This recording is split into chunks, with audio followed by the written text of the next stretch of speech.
नमस्कार साथियों। पोपी लाडवाड़ की तरफ से आप सभी साथियों का मॉड्यूसन एकेडमी में स्वागत है। और माय डियर फ्रेंड्स, आज का जो टॉपिक है हमारा वो है मार्जिनल कॉस्ट।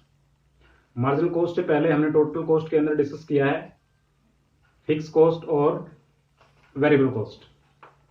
अगर वो क्वेश्चंस आपने नहीं देखा अभी तक तो पिछले वाली जो वीडियो है उसको जरूर देखें। यानी कॉस्ट फंक्शंस का जो क्वेश्चन है हमारा, इससे पहले वाली वीडियो है उसको जरूर देखें। और आज जो हम डिस्कस करने जा रहे हैं वो मार्जिनल कॉस्ट। मार्जिनल कॉस्ट जैसा भी हमने पहले डिस्कस किया था, मार्जिनल यानी अतिरिक्त, कॉस्ट यानी लागत। जब हम किसी अतिरिक्त इकाई का प्रयोग करते हैं और उसके दौरान कुल लागत के अंदर जो अंतर आता है उसको हम कहते हैं यहां पर marginal cost. Marginal cost is the change है किसके अंदर? टोटल कॉस्ट के अंदर। यानी कि एक अतिरिक्त इकाई का उपयोग करने पर कुल लागत के अंदर जो चेंज आता है, जो परिवर्तन आता है, उसको हम कहते हैं यहां पर मार्जिनल कॉस्ट। फर्गुसन्स क्या कहते हैं इसके बारे में? अकॉर्डिंग टू फर्गुसन्स क्या कहते हैं? Marginal cost is the additions to the total cost due to the additions of 1 unit of output. बात वही है कि एक अतिरिक्त इकाई का प्रयोग करने पर कुल लागत के अंदर जो अंतर आता है उसको हम कहते हैं यहां पर मार्जिनल कॉस्ट। मार्जिनल कॉस्ट का माय डियर स्लोप की अगर बात करें तो स्लोप इसका जो होता है, ये हमने ले लिया ओ एक्सिस और ये ले लिया वाई एक्सिस। जो मार्जिनल कॉस्ट का स्लोप कैसा होता है वो अगर हम बात करें तो मार्जिनल कॉस्ट का slope my dear friends U आकार का होता है, ये वाला। इसको हम कहते हैं यहां पर मार्जिनल कॉस्ट। ऐसा स्लोप इसका क्यों होता है, इसका रीजन क्या होता है? अब यहां पर देखते हैं, यहां पर क्या लेते हैं? ओ एक्सिस के ऊपर हम यहां पर आउटपुट लेते हैं और वाई एक्सिस के ऊपर कॉस्ट लेते हैं, कॉस्ट। ठीक है, मार्जिनल कॉस्ट। तो मार्जिनल कॉस्ट का ये जो शेप है, ये यू आकार का क्यों होता है? इसका रीजन क्या है? इसका रीजन ये होता है क्योंकि जब अल्पकाल के अंदर हम साधनों को लगाते हैं तो शुरुआती दौर के अंदर क्या होता है, हमारा जो प्रोडक्शन होता है वो क्या होता है? बढ़ रहा होता है। यानी आउटपुट जो है बढ़ रहा होता है। पहले स्टार्टिंग के दौरान में एक समय होता है जिसमें हमें बढ़ता प्रतिफल मिलता है। जब बढ़ता प्रतिफल मिलता है तो क्या होता है? कॉस्ट जो होती है हमारी, जो मार्जिनल कॉस्ट होती है, जैसे जैसे हम अतिरिक्त साधनों का प्रयोग करते जाते हैं तो कॉस्ट जो है वो क्या होती है? घटती जाती है। इसलिए जो है ना कॉस्ट है हमारी, वो मार्जिनल कॉस्ट क्या हो रही है? नीचे की तरफ गिर रही होती है। इसको बोलते हैं यहां पर बढ़ते प्रतिफल या घटती लागत। ये जो पोजीशन सही क्या है? घटती लागत है। और इसके दौरान में क्या होता है? हमें प्रतिफल जो मिलता है वो बढ़ता प्रतिफल मिलता है। उसके बाद में ई पॉइंट आता है, यहां पर जो है उत्पादन और लागत जो है बराबर हो जाते हैं, यानी समान प्रतिफल निकल के आता है। तो यहां पर वो ई पॉइंट आता है जहां पर समान प्रतिफल मिलता है। उसके बाद में थर्ड स्टेप हमने देखा था जहां पर हमारी मार्जिनल कॉस्ट बढ़ना शुरू कर देती है। जहां पर मार्जिनल कॉस्ट बढ़ना शुरू कर देती है तो वो हमें घटता प्रतिफल देता है। बढ़ती लागत घटता प्रतिफल देता है। तो इसके अंदर हमें 3 फेज का पता चलता है। ए फेज ये है, बी फेज ये है और सी जिसकी हम यहां बात कर रहे हैं। तो ये तो है हमारा बढ़ता प्रतिफल, जहां पर हमारी यूनिट कॉस्ट जो वो क्या हो रही है? घट रही होती है। यूनिट कॉस्ट घट रही है, यानी लागत जो है हमारी यहां पर घट रही होती है। प्रतिफल यहां पर बढ़ता है लेकिन कॉस्ट यहां पर घटती है। एक फेज ये है हमारा सी बिंदु से इस साइड में, यानी ई बिंदु से जो लेफ्ट साइड में है, यानी ए पोर्शन है, वो क्या है? हमारा बढ़ता प्रतिफल और घटती लागत। और ई के बाद में जो होता है हमारा क्या होता है? बढ़ती लागत। अब जहां पर लागत बढ़ती है तो प्रतिफल क्या होगा? घटता मिलेगा ना, तो ये होता है घटता प्रतिफल। तो यू शेप होने का कारण यही होता है क्योंकि यहां पर हमें घटता बढ़ता प्रतिफल मिलता है। स्टार्टिंग के दौरान में क्या होता है? हमें प्रतिफल बढ़ता हुआ मिलता है, इसलिए हमारी कॉस्ट घट रही होती है। उसके बाद में समान प्रतिफल मिलता है। ई बिंदु के बाद में फिर हमें मिलता है घटता प्रतिफल। घटता प्रतिफल क्यों मिलता है? क्योंकि यहां पर हमारी मार्जिनल कॉस्ट जो है वो बढ़ रही होती है और जो प्रतिफल जो घट रही होती है। तीसरी स्टेज होती है, हम बात कर रहे हैं यहां पर मार्जिनल कॉस्ट की। स्टार्टिंग का जो पॉइंट है हमारा वो है मार्जिनल कॉस्ट। मार्जिनल कॉस्ट क्या होता है? जैसे जैसे हम अतिरिक्त इकाई का प्रयोग करते जाते हैं तो कुल लागत के अंदर जो अंतर आता है उसको हम यहां पर कहते हैं मार्जिनल कॉस्ट। या फिर ये कहें कि एक अतिरिक्त इकाई का प्रयोग करने पर कुल लागत के अंदर जो अंतर आता है उसको हम कहते हैं मार्जिनल कॉस्ट। कैसे? मार्जिनल कॉस्ट एन, यानी मार्जिनल कॉस्ट यानी कि कोई भी एन यानी नंबर का हमें मार्जिनल कॉस्ट निकालना, तो कैसे निकालते हैं वो देखिए। इसका होता है TCN माइनस 1, ये इसका फॉर्मूला है। इसके अकॉर्डिंग हम मार्जिनल कॉस्ट निकाल लेते हैं। अब मान लेते हैं n, यहां पर कोई भी ले लेते हैं, यहां पर तीसरे नंबर पर जो हमारा n है, इसका हमें मार्जिनल कॉस्ट निकालनी है। तो क्या करेंगे, तीसरे नंबर पर मार्जिनल कॉस्ट उसको निकालना हमने यहां पर। तो टोटल कॉस्ट n, यानी तीसरे नंबर पर क्या है हमारी टोटल कॉस्ट n, ये है हमारा तीसरे नंबर पर 34, माइनस टोटल कॉस्ट n हमारा कितना है यहाँ पर 3 है, और माइनस 1, यानी दैट मींस क्या होगा 2। तो टोटल कॉस्ट हमने देखनी है यहाँ पर दूसरे की, लेकिन इसको घटा देंगे, यानी 28 माइनस कर देंगे, तो क्या आ जाएगा हमारा 34 माइनस 28, इसका मतलब होगा 6 हमारी यहाँ पर क्या होगी मार्जिनल कॉस्ट। तो सिंपल क्या है, marginal cost is the change in the total cost when an additional unit of output is produce, या जब अतिरिक्त इकाई का प्रयोग करने पर कुल लागत के अंदर जो अंतर आता है उसको कहते हैं मार्जिनल कॉस्ट। ज्यादा मुश्किल नहीं है, अंतर ही देखना है। टोटल कॉस्ट के अंदर जो अंतर आता है वही हमारा मार्जिनल होता है, यानी पहली 3 का कितना था वो देखना है, और चौथी इकाई का कितना आया है, मतलब टोटल कितना हो जाता है उसका, तीसरी इकाई का टोटल और चौथी इकाई का टोटल में क्या डिफरेंट होता है, उस चीज को हमें देखना होता है, वो मार्जिन निकल जाता है। Marginal cost is equal to delta TC divided by delta Q। ये भी मार्जिनल कॉस्ट को निकालने का सिंपल सा साधारण सा सूत्र है।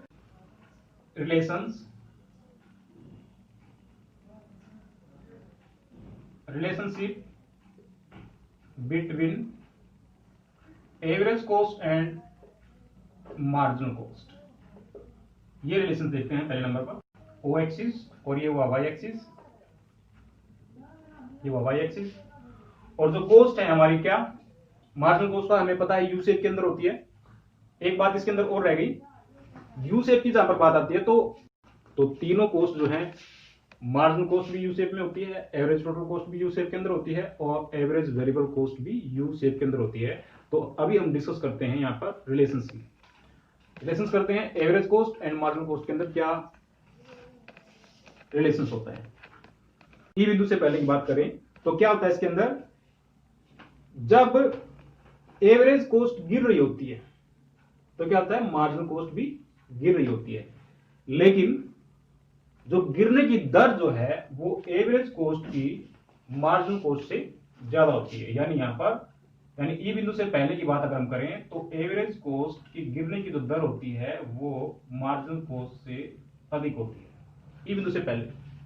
लेकिन जैसे ही बिंदु को हम क्रॉस कर देते हैं तो उसके बाद में बढ़ने की जो दर होती है, ई बिंदु के बाद में मार्जिनल कॉस्ट की बढ़ने की जो दर होती है वो एवरेज कॉस्ट से अधिक होती है। एक पॉइंट इसके अंदर सीधा सीधा ये बनता है कि ई बिंदु से पहले जब एवरेज कॉस्ट गिरती है तो जो गिरने की दर है वो मार्जिनल कॉस्ट से अधिक होती है। दूसरा पॉइंट बनता है जब मार्जिनल कॉस्ट कट कर देती है किसको, एवरेज कॉस्ट को, तो यानी ई बिंदु आ जाता है। तो ई बिंदु के बाद में क्या होता है, मार्जिनल कॉस्ट की बढ़ने की दर एवरेज कॉस्ट से अधिक होती है। बढ़ती दोनों है लेकिन बढ़ने की जो दर है वो मार्जिनल कॉस्ट की एवरेज कॉस्ट से ज्यादा है। दूसरी बात क्या होती है, जब एवरेज कॉस्ट इसके अंदर जो क्या आती है ई बिंदु पे आती है, यानी बिल्कुल कंस्टेंट हो जाती है, तब यहां पर मार्जिनल कॉस्ट इसको टच करती है, यानी कट करती है, टच नहीं करती कट करती है। और तीसरी इंपॉर्टेंट बात इसके अंदर यह है, मार्जिनल कॉस्ट जब एवरेज कॉस्ट को कट करती है तब ये दोनों के दोनों समान होती हैं। मार्जिनल कॉस्ट जो है हमेशा ही एवरेज कॉस्ट से लेफ्ट साइड में होती है, गिरती है तब भी लेफ्ट साइड में रहेगी और जब ऊपर चढ़ती है तब भी, यानी मार्जिनल कॉस्ट जब गिरती है तब भी एवरेज कॉस्ट के लेफ्ट साइड में रहती है, और मार्जिनल कॉस्ट जब बढ़ती है तब भी एवरेज कॉस्ट के लेफ्ट साइड में रहती है। क्या, मार्जिनल कॉस्ट। तो ये इसकी कुछ पहचान है। और यहां पर ऐसा क्यों होता है, क्योंकि यहां पर घटते बढ़ते प्रतिफल मिलते हैं। स्टार्टिंग के अंदर हमें बढ़ता प्रतिफल मिलता है, बढ़ता प्रतिफल मिलने के कारण से क्या होता है, हमारी जो कॉस्ट है मार्जिनल कॉस्ट या फिर एवरेज कॉस्ट वो गिर रही होती है स्टार्टिंग के अंदर, यानी ई बिंदु से पहले मार्जिनल कॉस्ट भी गिर रही होती है और एवरेज कॉस्ट भी गिर रही होती है। इसका मतलब क्या होता है, स्टार्टिंग की अवस्था के दौरान यानी पहले जो अवस्था हमने डिस्कस की थी उसके अंदर प्रतिफल बढ़ता मिलता है। पहली अवस्था के अंदर बढ़ता प्रतिफल मिलता है, दूसरी अवस्था के अंदर यानी ई बिंदु के ऊपर आने के बाद में समान प्रतिफल मिलता है, जहां पर दोनों के दोनों यानी उत्पादन भी और कॉस्ट भी कहते हैं बराबर हो जाती है। तो वहां पर क्या होता है, समान प्रतिफल मिलता है। और उसके बाद में ई बिंदु के बाद में क्या होता है, मार्जिनल कॉस्ट भी बढ़ती है और एवरेज कॉस्ट भी बढ़ती है। क्यों? क्योंकि यहाँ पर घटता प्रतिफल मिलता है, जो प्रोडक्शन होता है वो घटता हो जाता है, लागत बढ़ती जाती है तो प्रोडक्शन नेचुरल घटेगा ही घटेगा, तो यहाँ पर हमें घटता प्रतिफल मिलता है। तो ऐसा शेप क्यों होता है मार्जिनल कॉस्ट का और एवरेज कॉस्ट का? क्योंकि यहाँ पर हमें घटते बढ़ते प्रतिफल मिलते हैं। तो ये है हमारा रिलेशन एवरेज कॉस्ट और मार्जिनल कॉस्ट का। ठीक इसी प्रकार से दूसरा जो रिलेशन की बात करें हम, अब देखिए ऐसे कुछ इस प्रकार से बन जाता है, एवरेज वेरिएबल कॉस्ट और मार्जिनल कॉस्ट हमेशा ही एवरेज वेरिएबल कॉस्ट को क्या करती है, नीचे से टच करती है, कट करती है, ये वाला, ठीक है, मार्जिनल कॉस्ट। तो इसके अंदर भी वही पोजीशंस हैं जो हमने इसके अंदर डिस्कस किया है, पहले डायग्राम के अंदर जो बातें डिस्कस की हैं वही है, क्योंकि यहां पर भी घटता बढ़ता प्रतिफल लागू होता है। ई बिंदु से पहले क्या पोजीशन है और ई बिंदु के बाद में क्या पोजीशन है, रीजन इसके यही है जो हमने पहले डिस्कस किए हैं, यानी average variable cost greater than होती है किससे, मार्जिनल कॉस्ट से, किससे पहले, ई बिंदु से पहले, और ई बिंदु के बाद में क्या होता है, मार्जिनल कॉस्ट ग्रेटर देन होती किससे, एवरेज वेरिएबल कॉस्ट से। तो दो पॉइंट उसके अंदर ये बन जाते हैं। इसका रीजन क्या होता है, क्योंकि यहां पर हमें बढ़ता प्रतिफल मिलता है, इसलिए हमारी मार्जिनल कॉस्ट या फिर एवरेज वेरिएबल कॉस्ट गिर रही होती है, यहां पर बढ़ रही होती है क्योंकि यहां पर घटता प्रतिफल मिलता है, रीजन यही है। अब डिस्कस करते हैं हम यहां पर relations between total cost and marginal cost. अब देखिए इसके अंदर भी डायग्राम किस प्रकार से बनता है, ये हमने ले लिया ओ एक्सिस, ये ले लिया वाई एक्सिस, और ठीक इसके नीचे जो ले लेते हैं हम यहां पर वो ले लेते हैं मार्जिनल कॉस्ट। ओ एक्सिस के ऊपर आउटपुट और वाई एक्सिस के ऊपर क्या लिया, वाई एक्सिस के ऊपर लिया हमने कॉस्ट। तो जैसा भी हमने पहले पढ़ा था कॉस्ट कर्व के अंदर यानी कॉस्ट फंक्शंस के अंदर हमने जो देखा था, जो टोटल कॉस्ट है, टोटल कॉस्ट का शेप हमने कैसा देखा था, टोटल कॉस्ट का जो शेप था वो था हमारा इनवर्स एस आकार का, कुछ इस प्रकार से, ये था इनवर्स एस आकार से टोटल कॉस्ट था, ठीक है। ये इनवर्स शेप क्यों होता है, यानी इनवर्स एस आकार का शेप क्यों होता है, इसका रीजन क्या है, हम बात कर रहे हैं अल्पकाल की। अल्पकाल में क्या होता है, कुछ जो फैक्टर्स होते हैं हमारे वो क्या होते हैं, शिथिल होते हैं, जिसके ऊपर हमें लागत देनी पड़ती है, हम काम करें या ना करें लेकिन लागत हमारी जाती है। तो कुछ लागत जो होती है फिक्स होती है, मान लिया यहाँ से हमारी जो ये जो पॉइंट निकलता है यहाँ से क्या होगा, वो फिक्स कॉस्ट होगा, ठीक है। तो यहाँ पर जो है वाई एक्सिस से उठती है, ये टोटल कॉस्ट कहां से उठती है, वाई एक्सिस से उठती है, और ये इनवर्स एस आकार का होता है। तो इक्विलिब्रियम पॉइंट कहां पे होता है इसका, ये होगा ई बिंदु, ये है हमारी मार्जिनल कॉस्ट, ये हमारा टोटल कॉस्ट, मार्जिनल कॉस्ट। इसमें रिलेशंस क्या होता है, देखिए अगर बात करें टोटल कॉस्ट की, टोटल कॉस्ट में क्या होता है, स्टार्टिंग के अंदर टोटल कॉस्ट बढ़ती जाती है, बढ़ती जाती है, बढ़ती जाती है, बढ़ती जाती है, बढ़ती जाती है, ठीक है, यहां तक क्या होता है, बढ़ती जा रही है। लेकिन वो जो बढ़ने की जो दर होती है वो क्या होती है, घटती होती है, बढ़ने की दर क्या होती है, घटती हुई होती है। इनवर्स एस आकार होता है इसका, ठीक इस प्रकार से इनवर्स एस आकार। यहां पर इनवर्स एस इसलिए होता है क्योंकि स्टार्टिंग के अंदर टोटल कॉस्ट बढ़ रही होती है, लेकिन जो बढ़ने की जो दर होती है वो घटती हुई होती है।